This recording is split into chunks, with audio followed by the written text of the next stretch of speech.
દાહોદ જિલ્લામાં પ્રભારી સચિવ રાજકુમાર બેનીવાલની અધ્યક્ષતામાં વિકાસ કામોની સમીક્ષા બેઠક યોજાઈ। કામોમાં પુનરાવર્તન ન થાય તે માટે ખાસ તાકીદ કરાઈ। દાહોદ જિલ્લા સેવા સદન ખાતે પ્રભારી સચિવ રાજકુમાર બેનીવાલના અધ્યક્ષસ્થાને વિડિયો કોન્ફરન્સના માધ્યમથી જિલ્લાના વિવિધ વિકાસ કામોની ઉચ્ચ સ્તરીય સમીક્ષા બેઠકનું આયોજન કરવામાં આવ્યું હતું।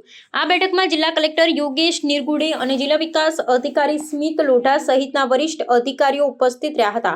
બેઠકનો મુખ્ય હેતુ જિલ્લામાં સરકાર દ્વારા અમલમાં મુકાયેલી વિવિધ કલ્યાણકારી અને માળખાગત યોજનાઓની વર્તમાન સ્થિતિનું આંકલન કરવાનું તથા વહીવટી પ્રક્રિયામાં વધુ પારદર્શિતા અને ગતિશીલતા લાવવાનો હતો। પ્રભારી સચિવ શ્રીએ સંબંધિત અમલીકરણ અધિકારીઓને કડક સૂચના આપતા જણાવ્યું હતું કે મંજૂર થયેલા તમામ કામો નિયત સમયમર્યાદામાં પૂર્ણ કરવામાં આવે તે અનિવાર્ય છે।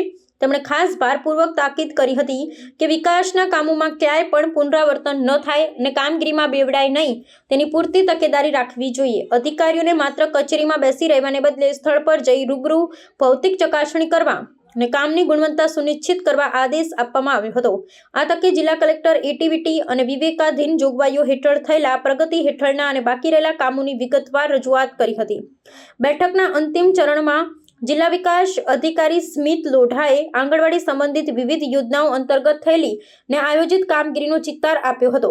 જિલ્લા કલેક્ટરે તમામ વિભાગીય અધિકારીઓને સૂચના આપી હતી કે દરેક યોજનાની કામગીરીની માહિતી નિયમિતપણે અને ચોકસાઈપૂર્વક અદ્યતન કરવામાં આવે જેથી વાસ્તવિક સ્થિતિ અને દસ્તાવેજી માહિતી વચ્ચે સુસંગતતા જળવાઈ રહે।